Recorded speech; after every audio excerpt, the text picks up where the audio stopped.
सहनाववतु सहनौ भुनक्तु सह वीर्यं करवावहै तेजस्विनावधीतमस्तु मा विद्विषावहै। ओम शांति शांति शांति। वैदिक जीवन पद्धति की इस कक्षा में आप सबका हार्दिक स्वागत है, अभिनंदन है।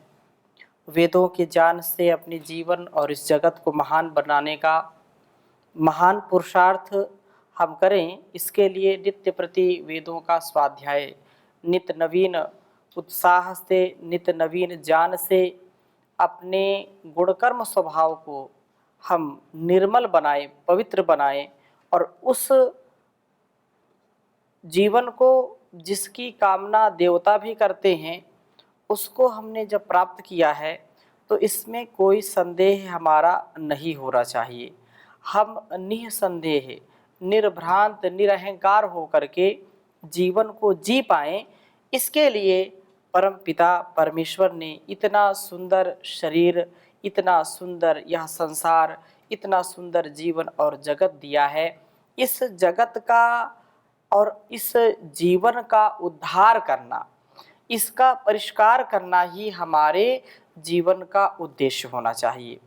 अतः एक भी पल हम असजग होकर के, एक पल के लिए प्रमाद में न पड़ करके, अप्रमाद आलस्यहीनता से युक्त होकर के, उद्यमशीलता से युक्त होकर के पुरुषार्थ पूर्वक जीवन को जिएं, जितेंद्रिय बन करके जीवन को जिएं, क्योंकि जितेंद्रिय व्यक्ति ही इस जीवन का और इस जगत का कल्याण करने में समर्थ हो सकता है।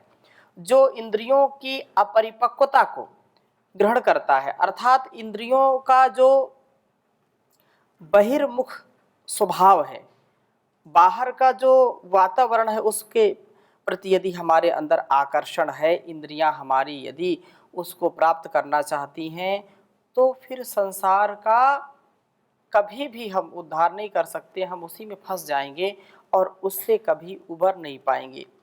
जितेंद्रियता व क्रियाशीलता दो प्रकार की बातें हैं। एक व्यक्ति वो है कि क्रियाशीलता उसके अंदर है लेकिन जितेंद्रियता नहीं है, तो वह भी व्यक्ति कभी सफल नहीं हो सकता। दूसरा व्यक्ति वह है जो जितेंद्रिय तो है लेकिन क्रियाशील नहीं है, तो उसके अंदर का जो सामर्थ्य वह भी जगत हिताय, लोक कल्याण नहीं लग सकता। लोक कल्याण की भावना कितनी भी महत भावना हमारे अंदर हो, महनीय भावना हो, लेकिन उसको क्रिया में जब तक नहीं उतारेंगे, केवल बैठे बैठे हम विचार करें कि मैं संसार को जो है रोगों से मुक्त करूंगा, मैं संसार का उद्धार करूंगा, देश का उद्धार करूंगा, देश की सेवा करूंगा, परंतु उद्यमशीलता नहीं है, पुरुषार्थ नहीं है, क्रियाशीलता नहीं है, तो फिर हम उसको कर नहीं सकते हैं। इसलिए जितेंद्रियता भी होनी चाहिए और क्रियाशीलता भी होनी चाहिए, संयम भी होना चाहिए और उत्साह भी होना चाहिए कार्य करने का। बहुत ही सुंदर वेद मंत्र है। ऋग्वेद के दूसरे मंडल के 41वें सूक्त के दूसरे और तीसरे मंत्र का हम स्वाध्याय करेंगे। अत्यंत महनीय है। पहले मैं इसको लिखता हूँ, फिर निवेदन करता हूँ। ओम शुक्रस्याद्य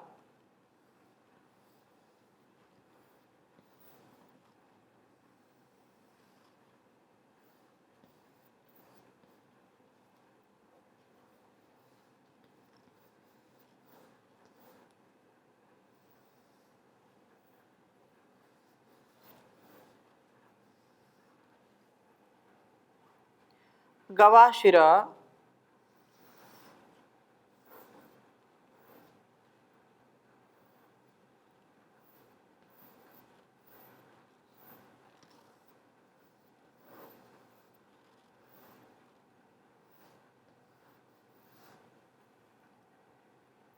इंद्रवायु न्युत्वतः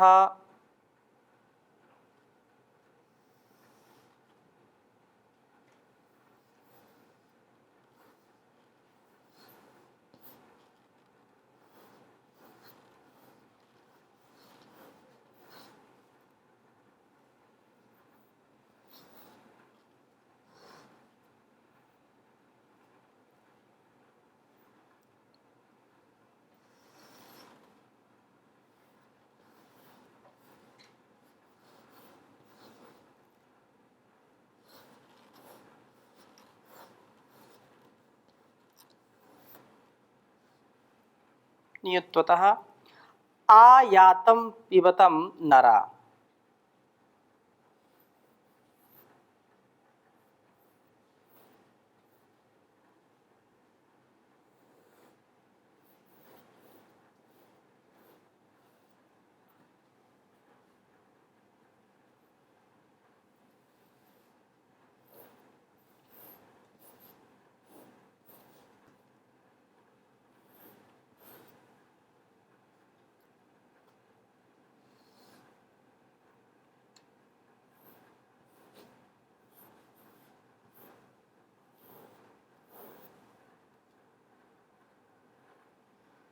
ऋग्वेद के दूसरे मंडल के 41वें सूक्त का यह तीसरा मंत्र है।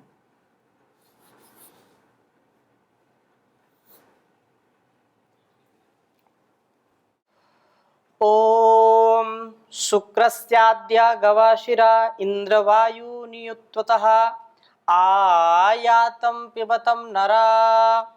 ओम शुक्रस्याद्य गवाशिरा इंद्रवायु नियुत्वतः आयातं पिबतं नरा।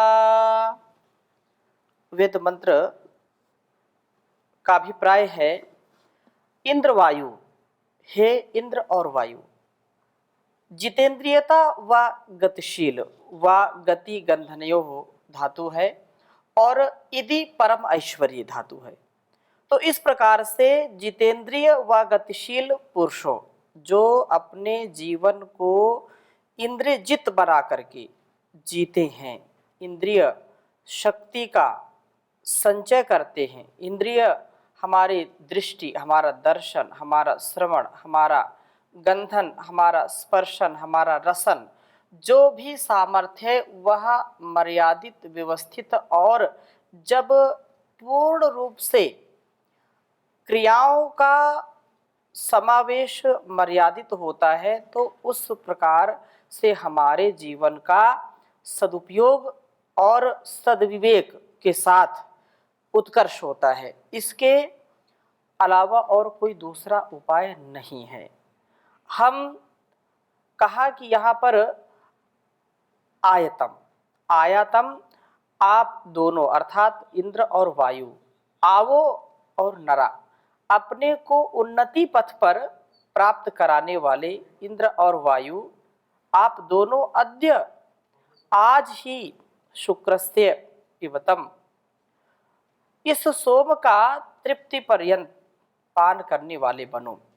शरीरस्थ सोम का पान वस्तुतः इंद्र और वायु ही करते हैं। जितेंद्रियता व गतिशीलता वे साधन है जिनसे कि सोमपान संभव होता है।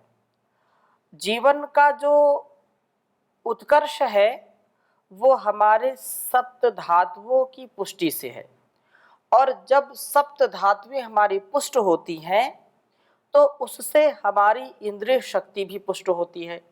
इंद्रिय शक्ति जब तक पुष्ट नहीं होगी तो हमारे अंग दुष्ट हो जाते हैं। दुष्ट मतलब नष्ट होते हैं, खराब हो जाते हैं।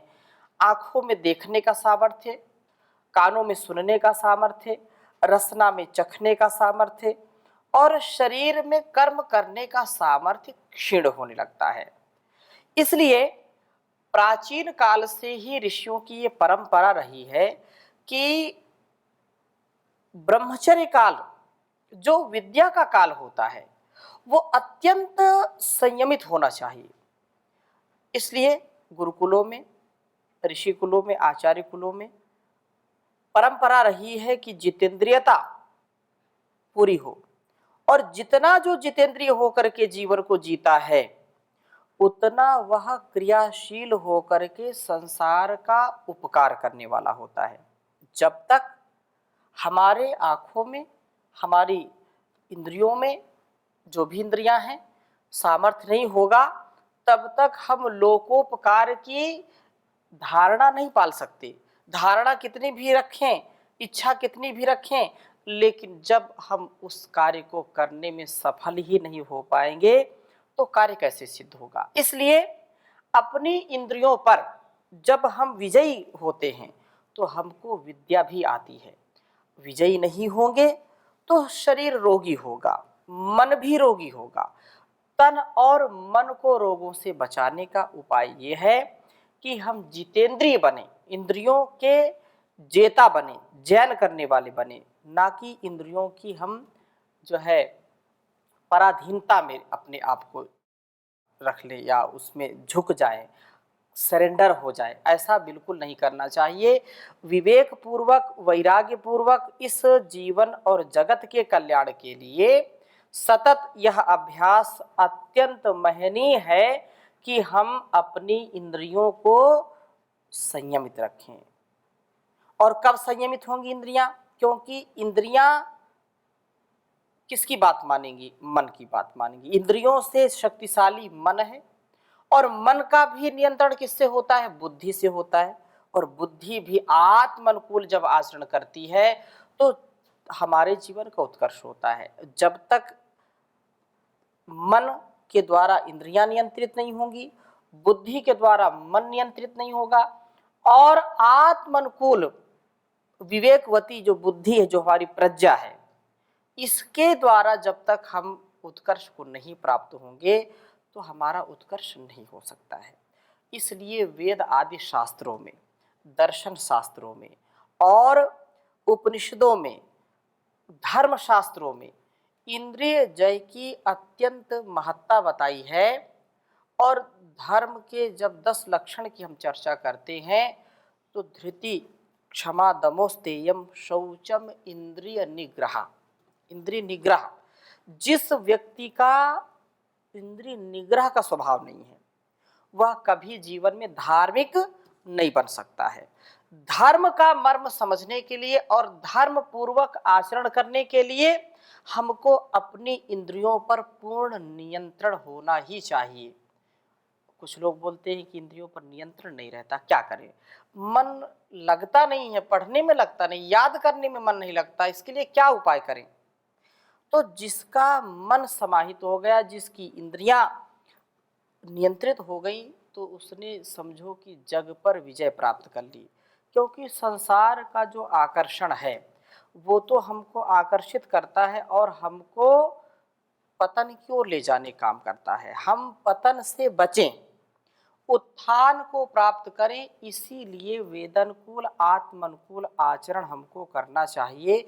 इससे इतर, इससे विपरीत, इससे प्रतिकूल आचरण करेंगे तो न हम अपना कल्याण कर सकते हैं जिसके लिए सुंदर जीवन मिला है, और न इस जग का, इस संसार का कल्याण कर सकते हैं। अतः युक्ति युक्त यही है, उत्तमोत्तम ज्ञान यही है कि आत्मनो मोक्षार्थम जगत हिताय च, आत्मुक्ति और जग का कल्याण, यही दो उद्देश्य हमारे सामने होने चाहिए।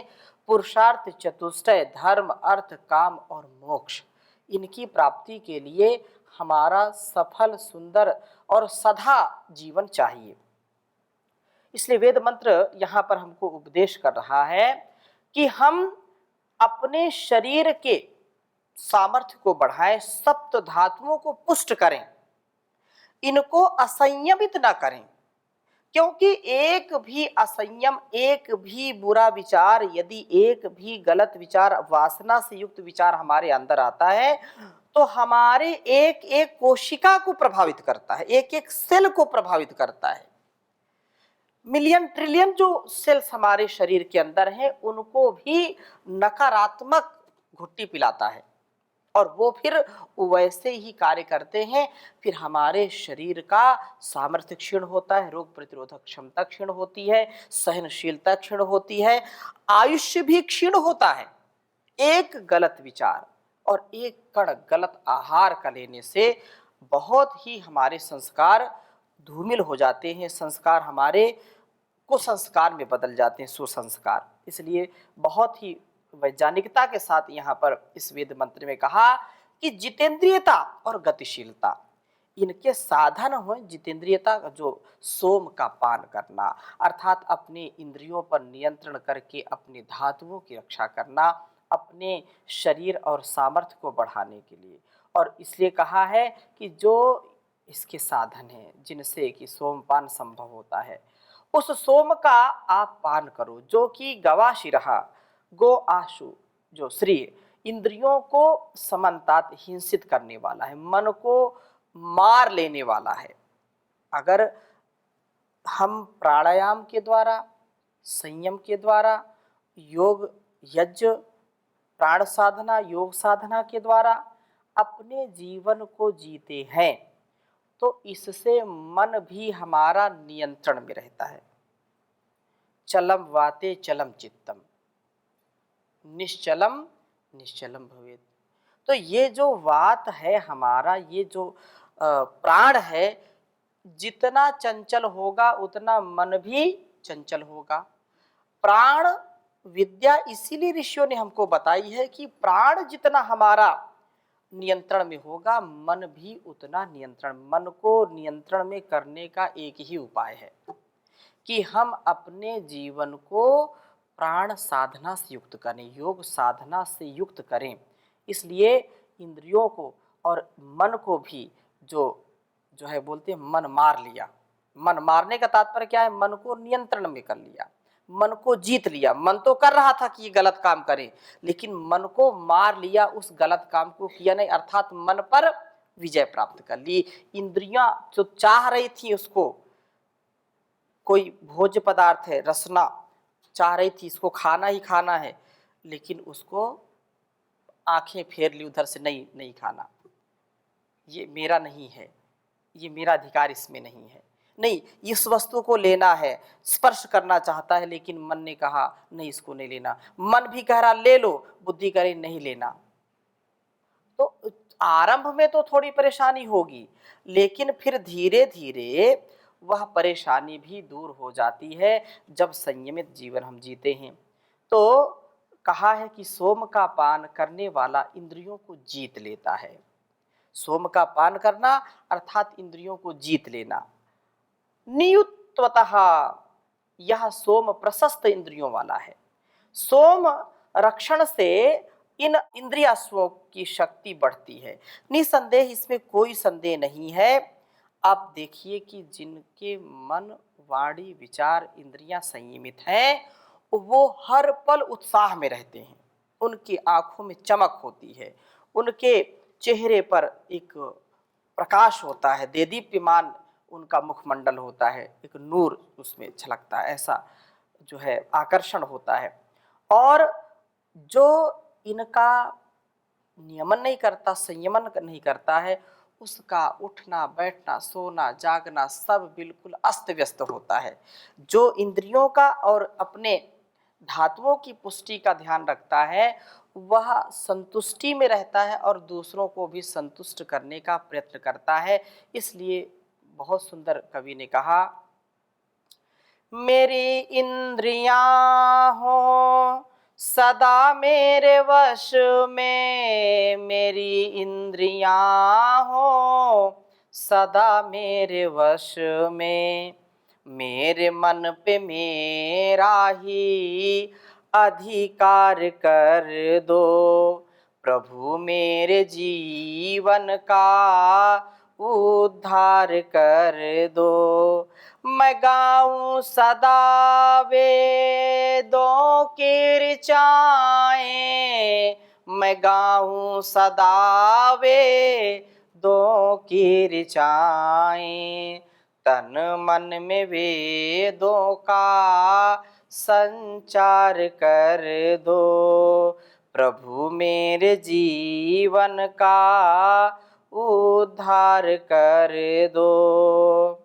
न समझूं मैं जग में किसी को बेगाना, न समझूं मैं जग में किसी को बेगाना, मुझ में विश्व भर के लिए प्यार भर दो, प्रभु मेरे जीवन का उद्धार कर दो। पथिक राह में हो कोई दीन दुखिया, पथिक राह में हो कोई दीन दुखिया, मदद के लिए मुझको तैयार कर दो, प्रभु मेरे जीवन का उद्धार कर दो। भंवर में है नैया, इसे पार कर दो। तो भंवर की ये जो नैया है, ये संसार सागर यदि पार करना है, भव सागर पार करना है, तो इंद्रियों पर पूर्ण नियंत्रण हमारा होना ही चाहिए। और इस प्रकार से जो जीता है इसको, उसका सदा सर्वदा कल्याण होता है। इसी भाव को प्रकट करने के लिए दूसरा मंत्र भी इसमें आता है, निरोग और निष्पाप जीवन जीना। ये अत्यंत महनीय है। रोगी कोई होना नहीं चाहता, न मन से रोगी होना चाहता है, ना तन से रोगी होना चाहता है। फिर भी आलस्य प्रमाद में, आहार विचार व्यवहार की कमी के कारण व्यक्ति बीमार हो जाता है। तो यहाँ पर बहुत ही सुंदर बात कही है और कहा है कि अयम वाम मित्रा वरुणा सुतः सोम ऋता वृधा ममे दिहा श्रुतम हवम। कि प्रस्तुत यह जो मंत्र है, इसमें मित्र वरुणा कहा, जैसे ऊपर कहा था इंद्र वायु, और इस मंत्र में कहा मित्र वरुणा। दोनों परिस्थितियों में हमको समझना चाहिए कि जो मित्र और वरुण हैं, इंद्र और वायु हैं, ये एक प्रकार से हमारे शक्ति के परिचायक हैं। और एक और यदि हम देखते हैं तो परम पिता परमेश्वर के नाम के वाचक हैं, क्योंकि उसके हजारों नाम हैं उसके गुणकर्म स्वभाव के अनुसार। तो इंद्र और वरुण, इंद्र और वायु, मित्र और वरुण, अनेक नाम आप इसमें देखेंगे। कहा कि मित्रा वरुणा द्वारा जीव को यह कहते हैं कि प्रमीते है अयते है मृत्यु व रोगों से अपने को बचाने वालों हो। अपने आप को हम रोगों से बचाने वाले हों, ऐसा उपदेश किया है। रोगों से कब हम बचेंगे? जब हम इंद्रियों पर जैन करने वाले बनेंगे, इंद्रिय जेता बनेंगे। पापात निवारयति, पाप से अपने को निवारित करने वाले बने, क्योंकि पाप से यदि व्यक्ति लिपट गया, पाप में यदि अपने आप को फंसा लिया, तो फिर उसका जीवन कभी भी सुखमय नहीं बन सकता है। तो कहा कि पाप से निवारण हम अपने आप चाहें, शरीर के दृष्टिकोण से रोगों से बचना तथा मन के दृष्टिकोण से पापों से बचना, अर्थात पापों की वृत्ति, पापों की प्रवृत्ति हमारे स्वभाव में नहीं आनी चाहिए। मन और तन दोनों साधन हैं अध्यात्म जीवन के। दोनों का आरोग्यता जब तक नहीं हम सुनिश्चित करेंगे, दोनों में आरोग्यता नहीं होगी, तब तक हम इस अध्यात्म जीवन में नहीं आगे चल सकते। मनोरोग जो हैं, काम क्रोध लोभ मोह ईर्ष्या द्वेष छल कपट, एक दूसरे का जो है अपमान करना, एक दूसरे के प्रति ईर्ष्या द्वेष का भाव रखना, ये मनोगत रोग हैं। ऐसा रोग जिसको हो गया वो कभी अध्यात्म मार्ग में आगे नहीं बढ़ सकता है।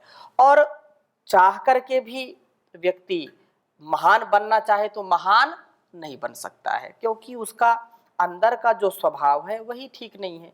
दूसरी बात, यदि व्यक्ति शरीर से रोगी है, उसका हाथ पैर पीठ पेट मन मस्तिष्क स्वस्थ नहीं है, हृदय ठीक नहीं है, तो चाह करके भी लोक कल्याण वो नहीं कर सकता है, करना भी चाहे। शरीर और मन दोनों साधन मिले हैं परमात्मा के द्वारा, इसका सदुपयोग करें। तो यही बात कही है कि मन को पाप से बचाइए और शरीर को रोग से बचाइए, दोनों ही स्थितियां हैं। ऋता वृथा, इन सब के ठीक समय ठीक स्थान पर होते हुए ऋत का वर्धन करना। ऋत का अपने में वर्धन करने वाले मित्र और वरुण, निरोग निष्पाप जीवन वाले व्यक्ति। अयम सोमा, यह सोम जो सकारात्मकता का नाम है, सोम जो हमारे उत्साह का नाम है, सोम जो हमारे अंदर कल्याण तत्व का विकास करने वाला है। स्वयं भी हम कल्याणकारी हों और संसार के लिए भी, अपने लिए भी, दूसरों के लिए भी। तो ये वे मित्र और वरुण निरोगता व निष्पापता को प्राप्त कराते हैं। इस सोम रक्षण के लिए सब कार्यों को रित से करना आवश्यक है। यह रित का पालन ठीक समय व ठीक स्थान पर कार्यों को करना मनुष्य को सोमरक्षण के द्वारा योग्य बनाए। प्रभु इस मित्र वरुण से जो है कहते हैं कि इस प्रकार रित का पालन द्वारा सोमरक्षण करते हुए तुम यह इस जीवन में, इस संसार में इत निश्चय से मम मेरी हवम प्रेरणा को श्रुतम सुनो। यह सोमरक्षण पुरुष हृदयस्थ प्रभु की ओर प्रेरणा को सुनने के योग्य बनाता है। रित पालन से अपनी इंद्रियों पर विजय प्राप्त करना, ब्रह्मचर्य का पालन करना, ब्रह्मचर्य प्रतिष्ठायाम वीर लाभा। जो उत्साह है वो कोई हो, किसी भी परिस्थिति में हो, जो ब्रह्मचर्य का पालन करता है उसके अंदर असीम उत्साह होता है, असीम रोगों को दमन करने का साहस होता है। चाहे स्वयं के शरीर के रोग हो और चाहे संसार के रोग हो, चाहे समाज की बुराइयां हो या हमारे अंदर की बुराइयां हो, सबको उखाड़ फेंकने का, सबको जड़ से समूल नाश करने का सामर्थ्य यदि किसी का होता है तो ब्रह्मचारी का होता है। ब्रह्मचर्य युक्त जीवन जिए, यह बात कही है। तो श्रुतम मेरे इस रक्षण स्वभाव को बढ़ाइए। सोम रक्षण से मनुष्य निरोग निष्पाप बनता है। ऐसा बनने पर हृदयस्थ प्रभु की प्रेरणा को यह सुन पाता है, क्योंकि उसकी प्रेरणाएं हमको बारंबार मिलती रहती हैं। ये करना, ये नहीं करना, क्या करना क्या नहीं करना, ऐसा जीवन हम जी पाते हैं। तो इन्हीं शुभ भावों के साथ, मंगल कामना के साथ आज की कक्षा को यहीं पर विराम देते हैं। ओम शांति शांति शांति।